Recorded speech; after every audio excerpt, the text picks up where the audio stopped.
Good afternoon, and welcome back to What Matters Gulf Coast. We have a very special session for you today. We had the Mobile Democratic delegation who actually conducted a town hall meeting at Gilliard Elementary School on Dolphin Island Parkway. We are going to show you part one of that meeting. It was on the redistricting, which is a topic that still has not been settled. It should be headed back to the federal courts, but you will hear all about that from our representatives, our Mobile delegation. So if we would sit back and pay close attention, this is a very important issue that we all need to be attuned to. So let's sit back, relax, and let's hear the first part of this discussion with our Mobile County Democratic delegation. Thank you.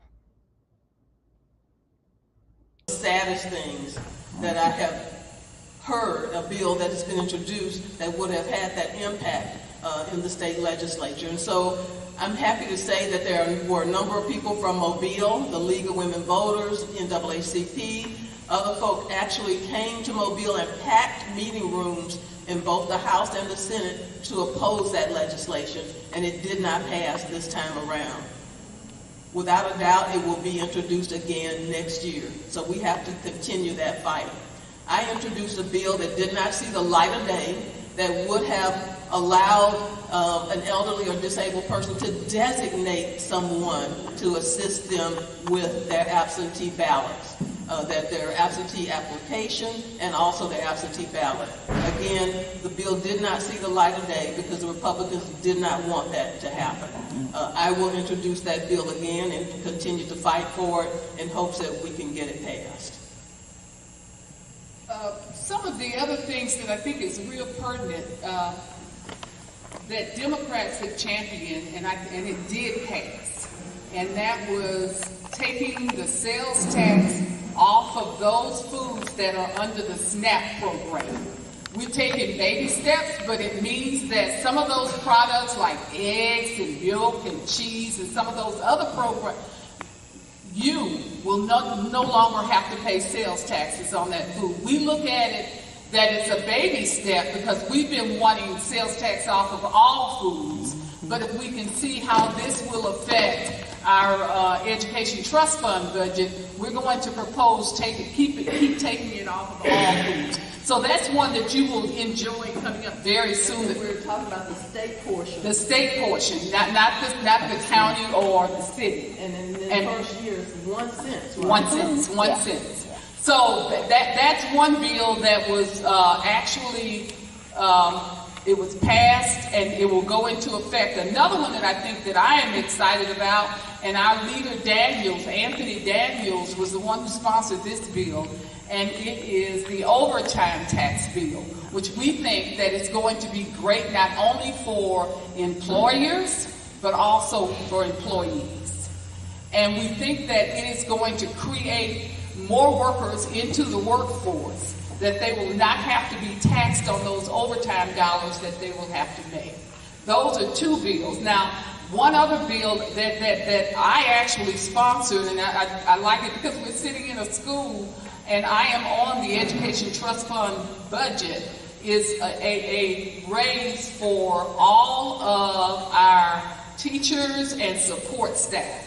It was a 2% raise. We hope that it will be more on next time around. We had about $2.7 billion in surplus, and I am pleased because those of us on the dais know it at one time that they were not going to give Mobile any money for the airport or give us any money for the port. We were able to get about $15 million for the airport, and I think about 25 for the port. So those are some of the initiatives that we have come across that is going to be very beneficial for you all, and that's why we wanted to share them with you. And of course, we'll take questions at the end if you have any. Thank you. And if you have a sheet here, you will see this sheet will outline some of those. As Representative Clark said, there were so many bills, but these are, I think you should have a sheet that will outline some of those, and if you have additional information that you need, we'll be more than happy to provide it. Thank you. One of the bills that Representative Drummond mentioned that I felt like was really, really important was Leader Daniels' bill to remove the income tax off of overtime. And the reason why that was so important to me was because there's no other state doing it. And when you think about the workforce needs that we have in this country right now, we just can't find workers. And this provides us an opportunity to invest more in the current workforce that we have that don't need to be trained, and it gives them an incentive to be able to bring more money home. I look at it as we've been passing legislation that has been giving raises in every household.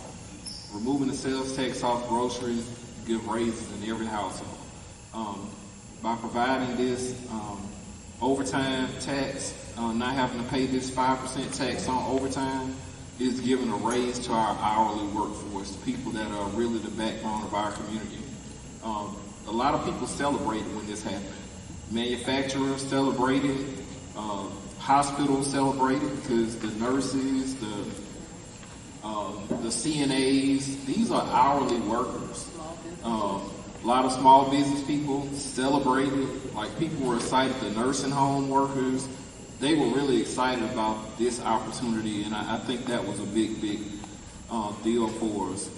One of the things, the gentleman from Washington County asked if we can stand firm on this. And I just want to give you an idea about something that we have stood firm on.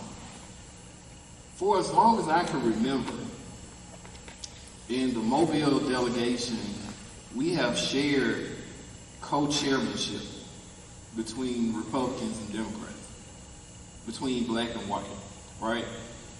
It's 5 Republicans and 4 Democrats, 5 whites, 4 blacks. It's almost 50-50 within our delegation.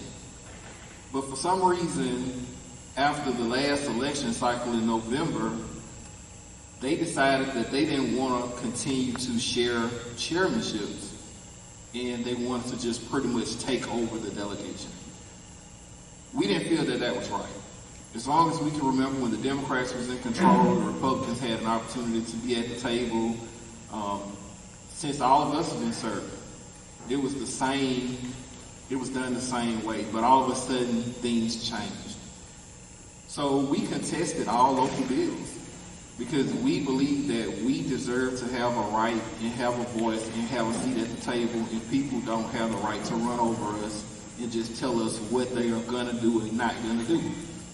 We believe that we are going to be a part of the process. And sometimes you have to stand firm as a unit to make people understand that you will tolerate us and we will be a part of the process.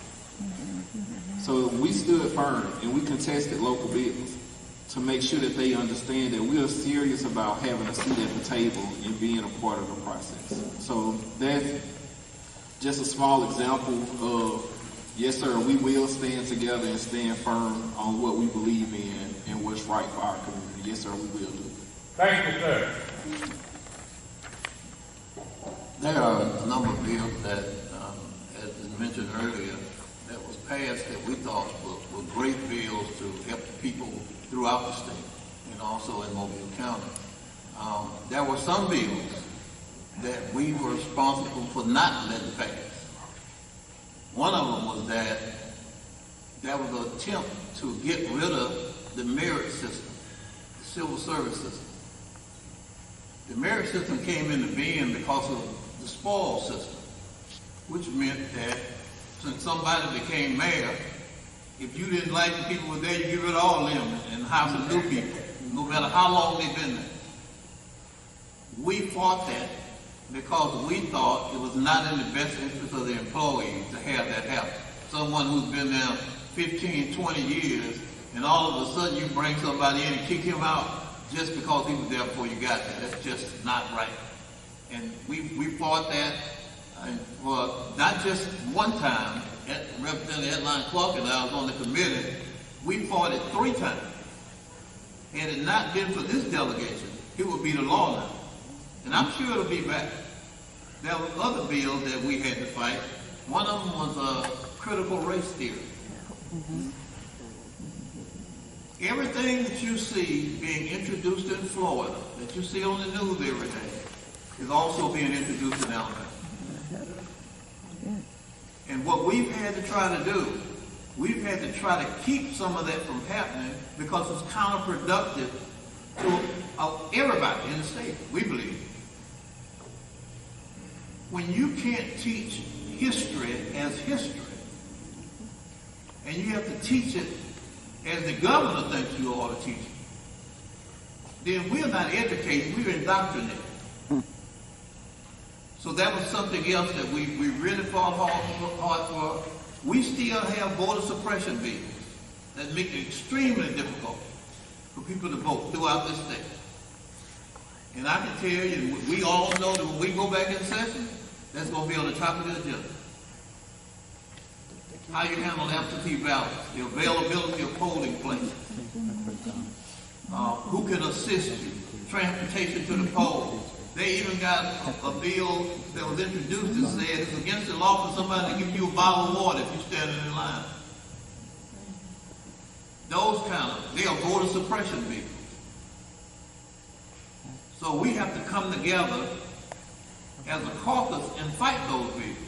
Because if we don't, this state will be completely back in the dog ages.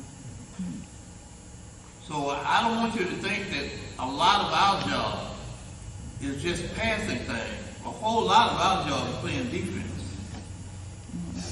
And we do that every day. We play defense every day. And you know, it's just, most of those things that come up, they're just not rational. They make no sense. They're just a national party agenda that's being pushed through states. And it actually makes no sense. Why would we want to suppress people's right to vote? We passed the Voting Rights Act in 1965, now we pass the thing to make it not work. Those are some of the issues that we have to deal with every day. We won't be dealing with them in the special session because they can't be brought up in the special session. But when the general session starts, that will be the topic of the agenda both in the Senate and the House. So when you see these things, when you see these arguments about them, those are some of the things that take place. Probably most of you didn't know that there was an effort to get rid of the entire Mobile County personnel board by law. And Mr. Jones, would you add that we had a very diverse group of individuals come to Montgomery? We had against that. We had police officers, firemen, public works workers. We had a cross section of all city employees. White, black, young, old. They were from all over. And the reason for it is they were people who've been there 10 years. You change the system, when the system doesn't exist anymore, their seniority don't count. So those are some of the issues that's been coming before us this session. And I think that we need to be mindful, and as a community, we need to really pay attention to some of those issues you hear about. I know you hear about what's happening in Florida, and you say, well, that's a shame, but it's introduced in Alabama too.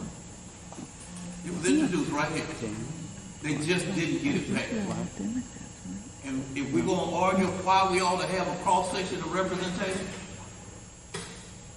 because the same thing happens in Congress. So it's vitally important that we have to work together. We can't get anything done if we don't work together, if we don't stick together. There are 105 people in the legislature. In the House. In the House where we sit, there are 105, 35 in the Senate. Of 105, there are 28 Democrats. And I think what 8 Democratic senators out of 35. There are 28 state representatives out of 105. So So that gives you some idea of what the fight is like. This is the same thing that when we talk about this redistricting, same numbers apply. Same numbers apply. When we go back Monday, in most of the votes, as Representative Bracelet mentioned, as most of the votes come, it's 78 to 8, something like that, or 28. That's what the vote is. And that's what, so don't be surprised when you see Monday, when it passes and go back to the court. I know it's going to be 28 votes against it. And I'm pretty sure it's going to be 77 or 78 votes for it. And I think that Representative Clark brought up in the committee that that's what happened. Well, Representative Figures brought up that when we tried to get co-chairs, that's just why the vote went, the way the committee was established. It shouldn't be that way. We all ought to have the same interest in advancing the state, in helping the people in our state, providing opportunities for everybody equally across the board. That's what it should be. But it's not. It's just not like that. In fact, I think we all know that's been our goal for a long time, but in the real world, that's not the way it operates. And yes, sir. Our representative in Washington County, Mr. Easterbrook. Yes, sir. Knowing well. And I want to commend you all for being aware of the saying, same old ball game under a new name.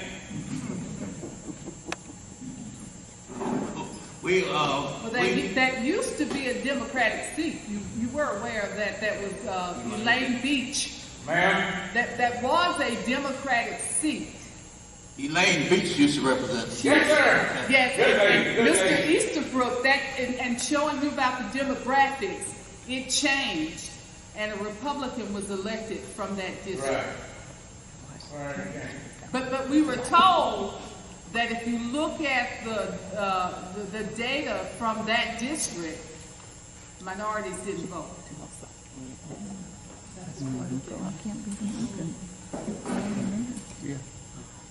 I think you all have said pretty much everything, so I tried to find some things that would relate to you all as citizens. One of the bills that I sponsored and died in committee actually was trying to separate the holiday birthdays of Martin Luther King and General Lee. And this is my third year, I think, introducing that bill. Of course, the legislature, I learned, changed once Dr. King's birthday became a national holiday. They changed General Lee's birthday to that January date. And for two men who are believe so differently in terms of justice, we felt that they should have their two separate days, so whoever followed them and wanted to honor them would have their own day. So we definitely don't want General Lee on Martin Luther King's birthday. But that died in committee, which I was not surprised. Although the first time I introduced that bill, I had 28 sponsors. Now, mind you, only 6 Democrats were there that day. But after that, they all got scorned, and then they decided to stay away from it after that point. But I also sponsored a bill, the vaping bill, which did not get passed in the House. Representative Drummond also passed a vaping bill. Her bill was about enforcement, and my bill was about identifying those children so that we could get them the help as early as possible that they needed. And the bill that I did, that did pass, one of my bills that did pass, is called the Child Physical and Sexual Abuse Victim Protection Act. And that bill provides that the purposes of that act is to provide certain conditions for the admissibility of out-of-court statements made by victims of certain crimes under 12 years of age, or a protected person to include statements made by witnesses of those crimes who are under 12 years of age or protected persons. I also had the pleasure of handling the bill for Representative Rolanda Hollis, who prohibited smoking in a vehicle where children are. As you may recall, back in 2003, I believe it was, I passed the Clean Indoor Air Bill, but did not compromise on municipalities being able to pass stronger ordinances so that we would have smoke-free public places and we could have a healthier population. So because of that, and when I went to the legislature, there was smoking even in the hallways. And I remember having a can of Lysol spray spraying my way to the chamber, which I ended up having an asthma attack. You know, sir, if you're bored, you can leave anytime you like. But I'm enjoying it, trust me. Your facial expressions don't tell me that. But at any event, that it needed to be done. I actually ended up contracting asthma after being in that state house, and after that we were able to get that rule, get smoking out of the state house. Also, that passed this session was, you remember during COVID when relatives could not go and see their relatives if they had COVID in the hospital, you were banned from going in there.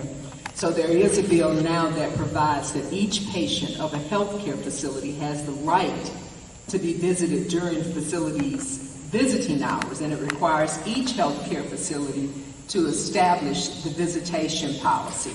It prohibits a healthcare facility from requiring visitors to show proof of vaccination.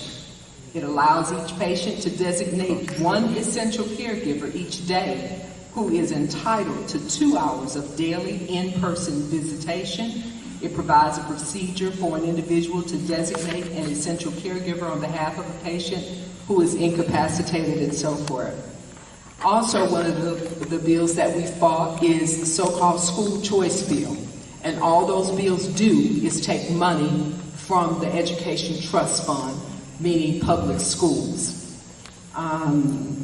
There's also a bill that was passed that if you are a juror for the state, you're paid $10 per day. Now you will get mileage reimbursement of 5 cents per mile travel.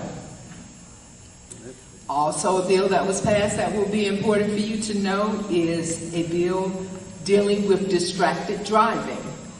It prohibits certain distracted driving, including swerving, crossing traffic lanes without a signal, or otherwise operating a vehicle in an impaired manner while also physically holding, supporting, or using a wireless telecommunications device, except to use voice-based or hands-free communications, to use a navigational system, to use a device mounted to the vehicle and operational with one motion in case of an emergency or when the vehicle is parked. So be aware that now you're not supposed to be on your cell phones, holding your cell phones, talking while driving. And we also passed a bill that requires financial literacy to be taught to our children when they enter the 9th grade. And that's it. When did that bill come in effect for holding the phone? I would have to check to be sure, but most of the time they don't go into effect until 3 months after the governor signs it. Sometimes it's longer if they need to affect changes to get everybody ready.